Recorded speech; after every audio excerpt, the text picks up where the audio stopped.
성도는 믿음을 가진 사람이에요. 믿음을 가졌다는 것은 끝을 바라보는 사람이라는 뜻이에요. 성도는 끝을 바라보고 끝을 믿는 사람들입니다.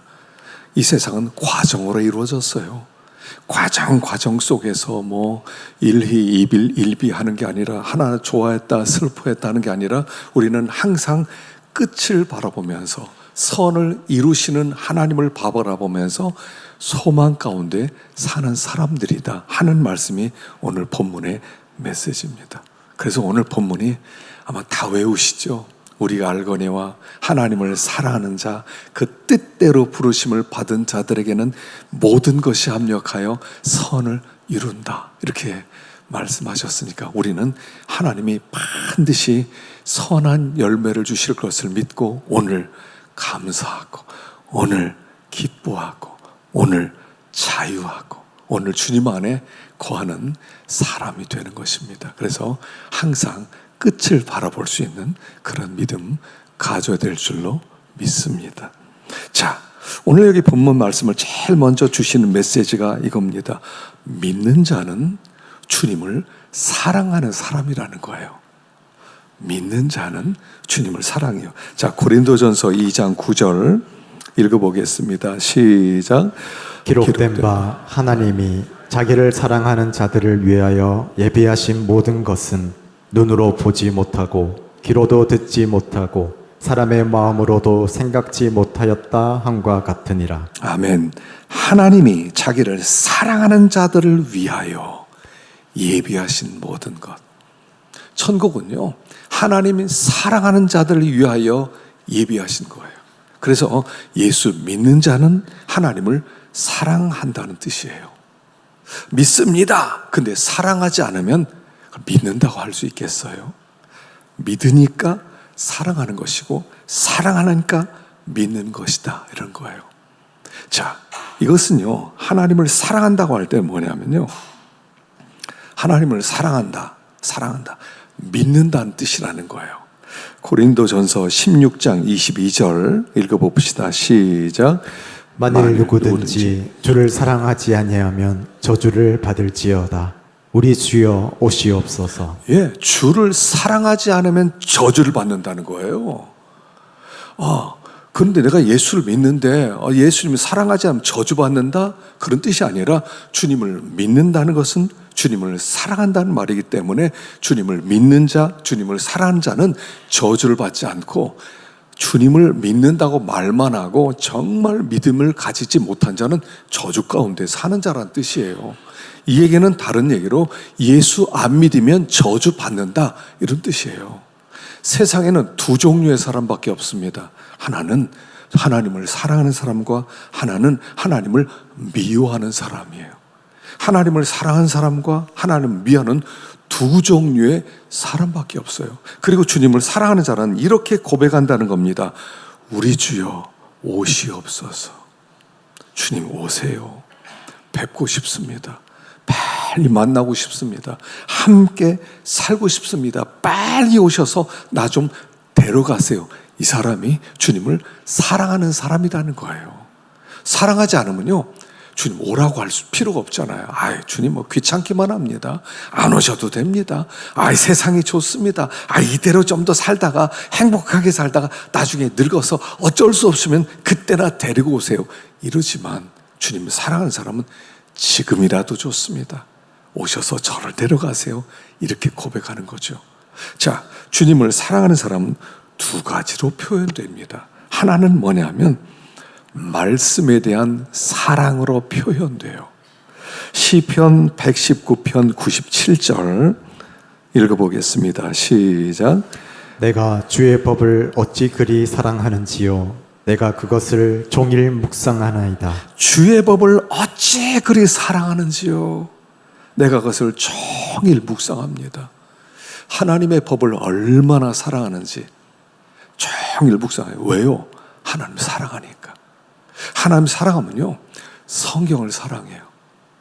우리가 지식을 많이 늘리기 위한 게 아니에요. 나 성경 많이 안다, 내가 성경 이야기 너무 잘한다, 이런 게 아니에요. 성경을 읽는 이유가 뭡니까? 하나님이 뭘 기뻐하는지 알고 싶어서 그래요. 하나님, 당신 사랑하는데 하나님, 당신이 기뻐하는 사람이 정말 되고 싶습니다. 하나님이 정말 바라는 그 사람이 되고 싶고 하나님이 싫어하는 일은 하나도 안 하고 싶습니다. 하나님, 그것 좀 가르쳐 주세요. 그래서 성경 읽는 거예요. 성경 자체가 뭐 의미 있는 게 아니에요. 성경 100번 읽었다 1000번 읽었다 그게 의미가 아니에요. 그 속에 하나님이 뭘 기뻐하느냐가 기록되어 있거든요. 어떤 사람을 하나님이 끔찍하게 싫어하는지가 나와 있거든요. 그래서 하나님, 정말 하나님 기뻐하는 사람 되고 싶어요. 오늘 주님 앞에 나올 때 그래서 나온 거 아닙니까? 하나님, 뭘 기뻐하세요? 내가 그 기뻐하는 그 길 걷고 싶어요. 하나님, 정말 주님이 원하는 그 자리에 있고 싶고 하나님 싫어하는 것은 내가 끔찍하게 싫어하고 싶어요. 하나님, 그거 좀 가르쳐 주세요. 그래서 여기 나와 앉아 있는 거예요. 그냥 듣는 게 아니에요. 그냥 말씀을 읽는 게 아니에요. 하나님 정말 뭘 기뻐하십니까? 하나님 정말 무엇을 어떻게 해야 주님이 기뻐하는, 나 그런 사람 되고 싶어요. 이 사람이 하나님을 사랑하는 사람이에요. 하나님을 사랑하면 말씀을 사랑해요. 성경 읽는 줄로 압니다. 여러분 많이 읽으세요. 그래서 하나님 기뻐하는 그 길로 걸어가면요, 하나님이 너무 좋아하시는 거예요. 하나님을 사랑하는 사람은요, 하나님도 그에게 자기를 나타내신다고 그랬어요. 나타내신다. 하나님의 사랑받는 자녀라는 것을 모든 사람들이 알도록 만들어주겠다. 그래서 그러니까 여러분, 하나님이 열심히 사랑하세요. 그러면 하나님이 막 사랑을 쏟아 부어주시는 것을 체험하게 될 것이다, 그런 뜻이에요. 또 한 가지는요, 고난이나 역경이 왔을 때 어떻게 반응하느냐를 보면 하나님은 사랑하는지 사랑하지 않는지가 알 수 있다, 이겁니다. 평소에는 잘 몰라요. 그러나 고난이 왔을 때, 어려움이 왔을 때 거기에 대해서 와, 우리 사랑하는 주님이 나에게 주신 거니까 이게 좋은 거겠거니, 이렇게 믿는 사람이 하나님을 사랑하는 사람이라는 거예요. 고난이 오니까 여기 욥의 아내같이 이렇게 반응하면 안 된다는 겁니다. 욥기 2장 9절, 9장 10절 시작. 그 아내가 그에게 이르되 당신이 그래도 자기의 순전을 굳게 지키느뇨 하나님을 욕하고 죽으라. 그가 이르되 그대의 말이 어리석은 여자 중 하나의 말 같도다. 우리가 하나님께 복을 받았은즉 재앙도 받지 아니하겠느뇨 하고 이 모든 일에 욥이 입술로 범죄치 아니하니라. 아멘. 자, 욥의 아내는요, 그전에는 말이 없어요. 그러다가 그 동방 최고의 부자였을 때는 욥의 아내는 아무 말도 없어요. 그러나 고난이 오자 욥의 아내가 툭 튀어나오는 거예요. 당신이 그래도 하나님 앞에 순전함을 자랑하느냐? 하나님이 욕이 나고 죽어라. 하나님이 이런 일을 주신 하나님은 믿을 수 없는 하나님이다. 그렇게 하고 떠났단 말입니다. 고난이 올 때 어떻게 반응하느냐를 보면 이 사람이 믿는 사람이다, 안 믿는 사람이다, 딱 나오는 거예요. 믿는 사람은요, 진짜 믿어요. 이거 하나님이 반드시 좋은 것으로 주신 줄로 믿어요. 필요해서 주신 줄로 믿어요. 하나님의 결론은 선인 것을 믿어요. 그런데 안 믿는단 말입니다. 나한테 왜 이런 일이 와서 하나님이 이런 일도 왜 막아주지도 못해, 하나님이 나 사랑하지도 않는구만 하고 떠난다면 하나님을 안 믿는 사람이에요. 고난이 왔을 때 반응이 뭐냐는 거예요. 믿음이 있으면 하나님이 나를 사랑해서 주신 것으로 믿고 감사하고 기뻐하고 인내하고, 이건 사랑의 증거다 하는 겁니다. 그래서 고난이 왔을 때 어떻게 반응하세요? 어려움이 왔을 때 맨날 원망합니까? 나는 운이 없어서, 하나님 나를 사랑하지 않고 하나님 나를 미워하니까 이런 일이 왔다고 생각하십니까? 그러고도 믿는다 할 수 있을까요? 믿는 자는 사랑하는 자고 사랑하는 자는 믿는 자이기 때문에 무엇이 오든지 아멘, 아멘 할 수 있다 하는 것입니다. 두 번째 메시지는 뭐냐면, 모든 사건이 합력해서 결국 선을 이룬다는 거예요. 자, 이사야 45장 7절 읽어보겠습니다. 이사야 45장 7절 시작. 나는 빛도 짓고 어두움도 창조하며 나는 평안도 짓고 환난도 창조하나니 나는 여호와라. 이 모든 일을 행하는 자니라 하였노라. 하나님은요, 빛도 짓고 어둠도 창조하고 평안도 짓고 환난도 창조해요. 그 모든 일을 통해서 우리를 인도하는 중이에요. 하나님은 우리를 인도하시는데 어떻게 인도하냐면 내가 원하는 길로 가는 게 아니에요. 하나님이 나를 이끌어 가세요. 이렇게 이끌어 가시고 이렇게 이끌어 가시고, 그래서 그 사건과 그 조건과 그 사람은 반드시 필요해서 내 삶 가운데 만나게 한 사람이에요. 동시에 유익이 되는 거예요. 어떤 사건이든지 어떤 사람을 만났든지. 그래서 하나님이 그 속에서 나를 이끌어 가세요. 가만히 보면요, 내가 내 인생 살아가는 것 같죠? 내 마음대로 살아가는 것 같으세요? 아니에요. 가만히 보니까 그래요. 제가 우리 김성원 선교사님을 만난 지 27년 됐어요. 제가 우리 교회 부임한 게 96년인데요 97년에 우리 장인어른이 태국 선교 가는데 함께 가자는 거예요. 그래서 선교사님 한번 소개해 주겠다고. 그래서 그냥 얼떨결에 찾아갔어요. 그리고 그분과 교제를 시작을 했어요. 그냥. 근데 저는 태국을 별로 생각 안 했어요. 태국은 언어도 좀 다르잖아요. 그래서 언어도 좀 다르고, 그래서 나는 내가 이제 선교 후원을 하더라도 다른 데 해야지, 이런 마음을 가지고 그냥 따라다녔어요. 가다 보니까 또 매년 가게 돼요. 우리 청년들 데리고 또 가고. 그때 그래서 우리 청년들 선교 가서 나온 선교사 한혜주 선교사하고요, 우리 대만의 손영석 선교사가 그때 초창기부터 쫓아다녔어요. 그리고 사실은 선교를 하게 된 거예요. 27년 동안 이번에 만나서 딱 교제하는데 가만히 보니까 태국 선교 내가 원해서 간 게 아니더라고요. 하나님이 인도해서 왔거든요. 새 교회도 세우고 또 선교사님과 교제하고 또 많은 우리 교우들이 또 가서 거기 선교에 가서 은혜도 받고, 내가 원해서 간 게 아니더라고요. 제가 깜짝 놀랐어요. 아, 선교도 내가 원해서 하는 게 아니구나. 하나님이 그렇게 인도하시고 하나님이 그렇게 만나게 하시고 하나님이 이끌어가는구나. 내가 인생 가는 거 아니에요. 제가 이 교회 온 것도 내가 원해서 온 게 아니에요. 어떻게 해서 원로 목사님 오라고 그래서 어떻게 와다 보니까 여기까지 왔어요. 내가 원해서 온 것도 아니고 내가 원해서 하는 것도 아니고 하나님이 이끌어 가세요. 이런 사건 저런 사건을 통해서 이끌어 가시는 거예요. 하나님이 그렇게 다스려 가시는 거예요. 내가 좋아하는 대로, 내가 기뻐하는 대로 나는 이렇게 살고 이렇게 살고 그렇게 살지 못해요. 하나님이 어떤 사건을 빛을 주시기도 하고 어둠을 주시기도 하고 평안함을 주시기도 하고 환난을 주시기도 하고, 그러면서 나를 이끌어 가셔서 어떤 결론, 목적지까지 나를 이끌어 가신다는 거예요. 그래서 어떤 때는 길을 막으시기도 하고 어떤 때는 돌아가기도 하시고, 우리는 그 과정이 고통스럽고 힘들고, 이번에 이제 목요일까지는 선교지 그 뽕아이라는, 정말 제가 선교지 여기는 막 산골짜기예요. 여러분, 태국이요 참 큰 나라더라고요. 그 국경이 이제 산 꼭대기에 막 이렇게 있거든요. 그 옆에가 버마예요. 미얀마죠. 근데 미얀마에서 사람들이 먹고 살기 힘드니까 태국으로 넘어와요. 그러면 허락을 해줘요. 그리고 나서 그 정글입니다. 산 꼭대기 막 정글이거든요. 제가 보니까 진짜 거기 코끼리가 나오는 데거든요. 코끼리가 나오는 데인데 니네들 와서 개간을 하라. 그럼 이 사람들이 아카 부족이나 뭐 라오 부족이나 이런 사람들이 와서 거기를 그 정글을 막 해치고 그 산비탈을 개척해요. 그러면 니네 가져 이래요. 가져. 그리고 그 땅을 등기소에다 등기를 해줘요. 니네 땅이야.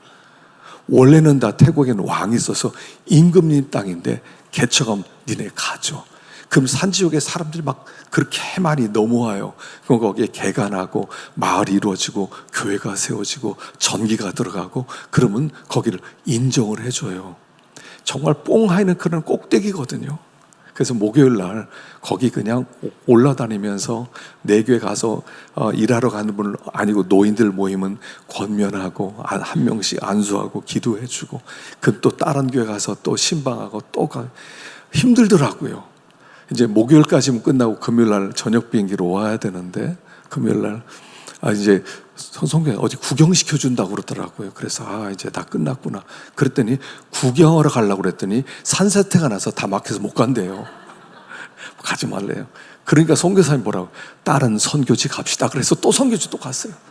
맷장이라는 곳으로 갔어요. 또 다시 그렇게 하는 거예요. 근데 두 번째 교회 보니까 우리가 세웠던 제2교회예요. 선교사님 우리가 세운지를 모르고 있더라고. 여기 누가 세운지 모르겠대요.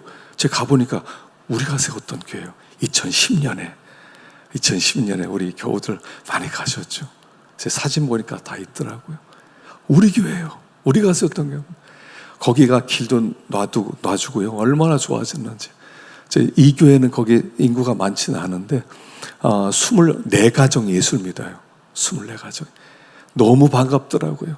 예전에 우리 거기서 헌당식 할 때 있었던 분이 기억하고 있더라고요.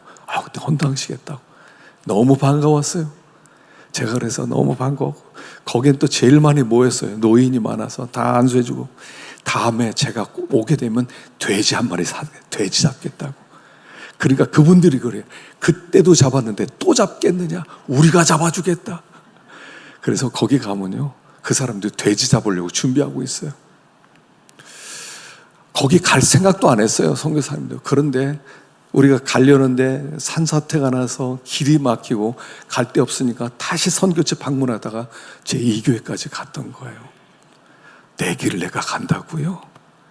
내 인생을 내가 계획하고 여기까지 오셨다고요? 누구예요, 그런 분이? 하나님이 기가 막히게 이끌어 주셨어요. 왜냐하면 하나님이 가장 영광스러운 걸 주기 위함이에요. 요셉을 좋아합니다.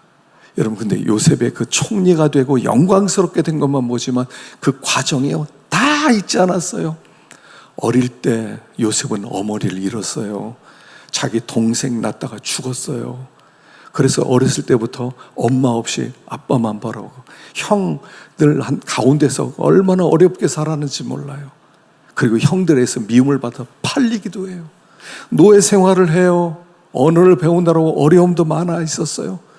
보디발의 아내 누명을 써서 감옥에 들어가기도 해요. 근데 그 감옥에서 임금님을 만나게 되는 거죠. 감옥에 안 들어가면 왕 만날 길이 없어요. 감옥에 들어가야만 해요. 그래서 감옥이 복이에요. 감옥이 복이었어요. 감옥 안 갔으면요 아마 보디발 집에서 거기서 떵떵거리면서 노예 다른 사람들 위에 있었을지 모르지만 왕을 어떻게 만나고 어떻게 총리가 돼요. 인생은요 통이에요. 통 하나라고요. 하나. 과정 없었으면 좋겠어요. 이 과정은 정말 내 인생에 정말 없었으면 좋겠어요. 그 과정이 복이란 말이에요. 하나님 그 과정을 통해서 일하시고 계시다는 거예요. 그래서 어떤 환경이든 믿는 사람은 아멘, 복으로 주셨습니다, 감사합니다, 여기 있어야 된다는 얘기예요. 그리고 그게 나중에는 합력해서 선을 이루게 되는 거예요. 선을 이루는 것. 어떠한 상황이든요, 성경에 어떤 인물이든 아무런 고난 없이 편안함만 가지고 산 사람이 어디 있겠어요? 빛만 가지고 어떻게 살아요? 어둠도 있어야죠. 평안만 가지고 사는 것 같지만 환난도 있는 거예요. 그 과정을 통해서 거기까지 하나님 우리를 밀고 가시는 거란 말이에요. 밀고 가세요. 그래서 부정하는 게 아니라 이 환경은 없었으면 좋겠습니다, 내가 저 사람 만나는 것은 인생의 정말 5점입니다, 이런 게 아니라 필요해서 복으로 주셨다, 다 복이다, 이렇게 믿으라는 거예요. 다 복이다. 여러분, 복인 줄로 믿습니다. 인생에 어떤 일을 어떻게 만나셨어요? 복인 줄로 믿으세요. 그 복입니다. 복입니다. 다 복이에요. 복. 그래서 인생을 과거를 부정하지 말고 인정하는 거예요. 다 필요해서 여기까지 오게 하셨어요. 그렇기 때문에 우리에게는 필요 없는 것이 하나도 없다 하는 거죠. 자, 세 번째는 뭐냐면요, 세 번째는 선을 이룬다는 겁니다. 자, 28절 우리 다시 한번 읽어보겠습니다. 28절 시작. 우리가 알거니와 하나님을 사랑하는 자 곧 그의 뜻대로 부르심을 입은 자들에게는 모든 것이 합력하여 선을 이루느니라. 선을 이룬다 그랬을 때 그 선이 뭐냐는 거예요. 선은 크게 두 가지예요. 하나는 뭐냐면 하나님은 반드시 영광을 받으신다는 거예요. 반드시. 하나님이 세상을 창조하셨습니다. 창조하신 다음에 이 세상이 하나님의 뜻 가운데 되질 않았어요. 뭐 사람이 범죄하고 뭐 이런 일 저런 일 별 일 다 했어요. 그래도 결론은 뭡니까? 하나님이 영광 받으시는 거예요. 성경이요, 여러분, 성경은 보통 책이 아닙니다. 성경을 여러분 정말 가까이 하세요. 성경은 시작부터 끝까지 완성된 하나의 스토리예요. 이야기예요. 우리는 그 가운데 지금 살아가고 있어요. 그래서 막 내일 어떻게 될지 모르고 내일 역사가 어떻게 흘러갈까, 무슨 일이 벌어질까 막 불안해하지만 걱정할 거 하나도 없어요. 하나님이 완성까지 이야기가 다 나와 있어요. 시나리오가 다 나와 있어요. 그리고 그 시나리오대로 온 역사는 지금 진행 중이에요. 이 세상은요, 요지경입니다.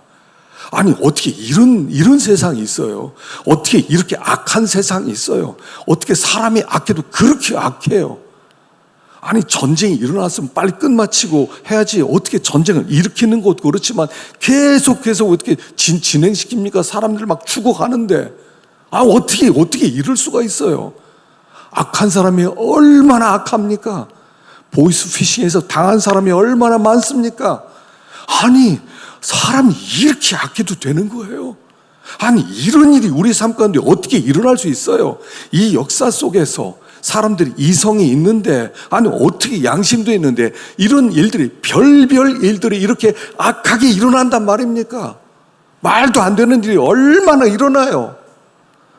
근데 결론은 하나님이 이래요. 나는 영광 받을 거야. 우리 이걸 믿는 사람이에요. 하나님은 승리할 것이다. 하나님은 영광 받으실 것이다. 하나님은 이 땅 일어나는 모든 일들을 통해서 하나님의 뜻이 이루어지고 하나님 나라가 이루어지고 하나님은 영광을 받으시고야 말 것다. 이게 성경 이야기예요. 우리는 그걸 믿는 사람이에요. 그걸 믿는 거예요. 그래서 하나님이 영광 받으실 것이다. 하여간 무슨 일이 벌어지더라도 막 걱정하고 불안해하고 낙심하지 마세요.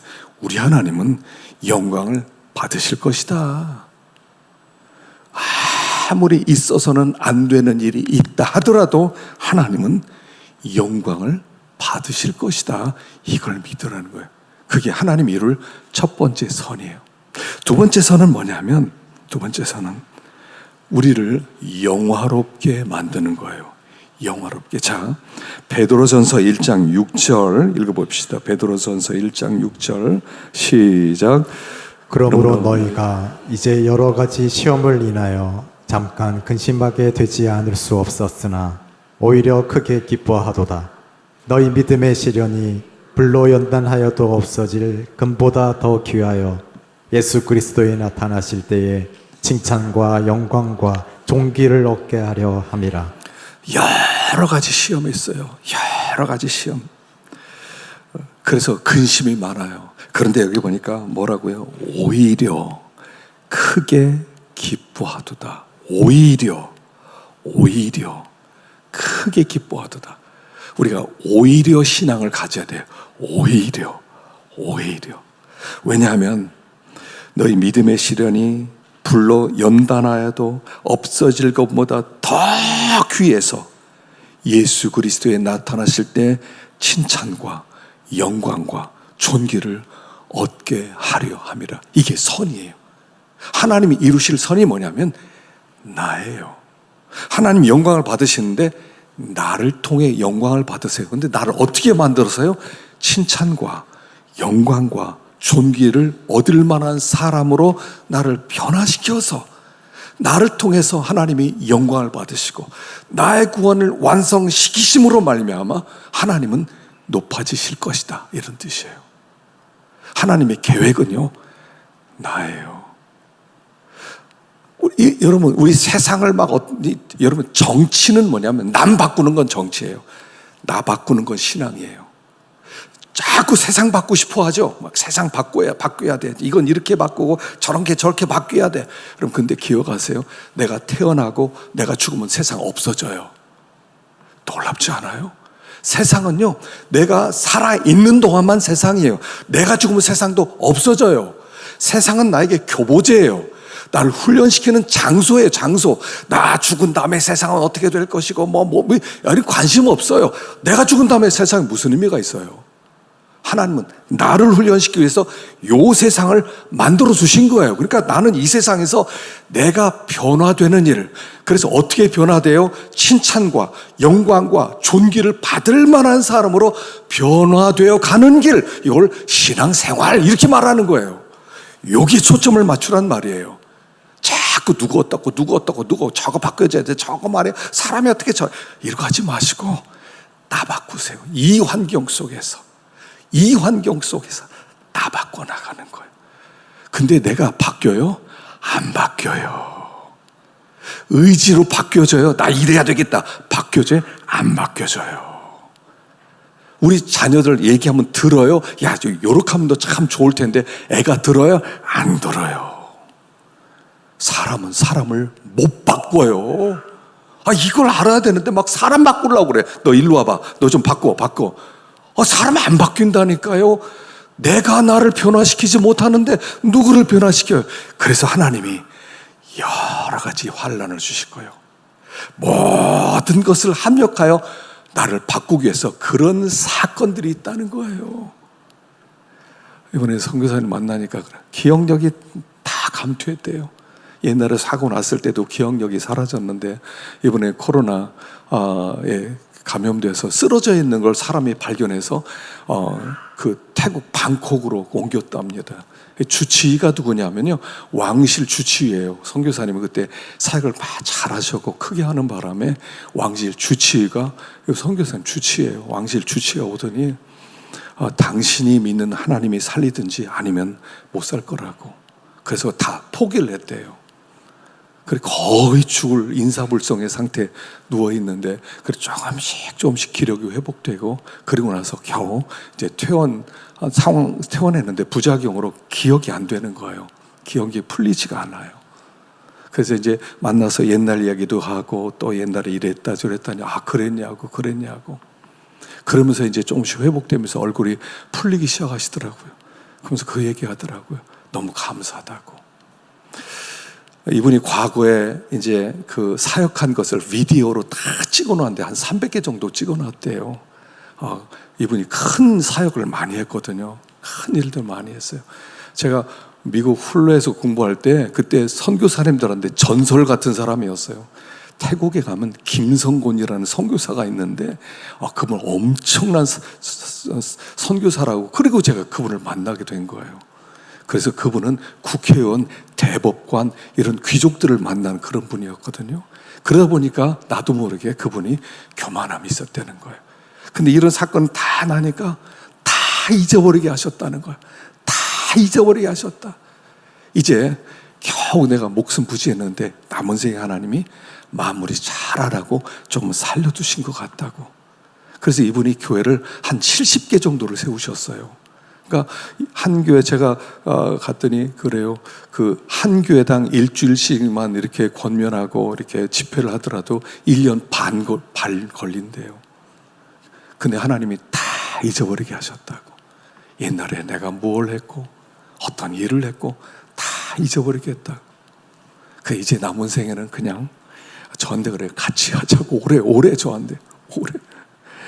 선교사님 보면 막 그 산골대기인데 거기를 어떻게 들어가는지. 정말 이 뽕하이라는 지역에는요, 정말 그 이번에 우박이 왔는데 이런 우박이, 주먹만한 우박이 왔대요. 각 교회마다 갔더니 지붕이 뻥뻥 뚫렸어요. 천장까지 내려왔더라고요. 보니까 주먹만한 주먹이 막 떨어졌대요. 그런 지역이거든요. 그런 지역인데 내 남은 생애는 여기서 잘 마무리하는 거다. 그래서 그 아카부족, 주로 아카부족을 많이 하고요. 그 다음에 라우족도 하고, 그 다음에 카렌족도 하고, 몽족도 있고, 여러 그런 종족들의 교회를 세웠는데, 그분들 잘 섬기다가 하나님 앞에 가는 거다. 그런데요, 참 성자의 모습이더라고요. 수고 많으시고. 하나님의 계획은요, 나예요. 나 변화시키는 거예요. 나만 변화되면 돼요. 나만 변화되면 그 향기가 풍겨서 다른 사람에게 영향력을 행사하거든요. 말로 사람은 안 변해요. 말로. 싸워도 안 변해야 돼. 때려도 안 변해야 돼. 죽여도 못 변화시켜요. 주님이 변화시켜요. 변화된 나를 보면서 다른 사람이 변화되어 가는 거예요. 그래서 선을 이룬다 할 때 하나님의 계획은 나를 칭찬과 영광과 존귀를 얻을 수 있는 그 영광스러운 영화롭게 하는 것, 거기가 목적이고 하나님은 반드시 거기까지 나를 이끌어 가실 것이다 하는 것입니다. 아무쪼록 무슨 일이 어떻게 벌어진다 하더라도 그 속에서 하나님을 믿고 사랑하고 또 늘 감사하면서 거룩한 길을 걷기를 축원합니다.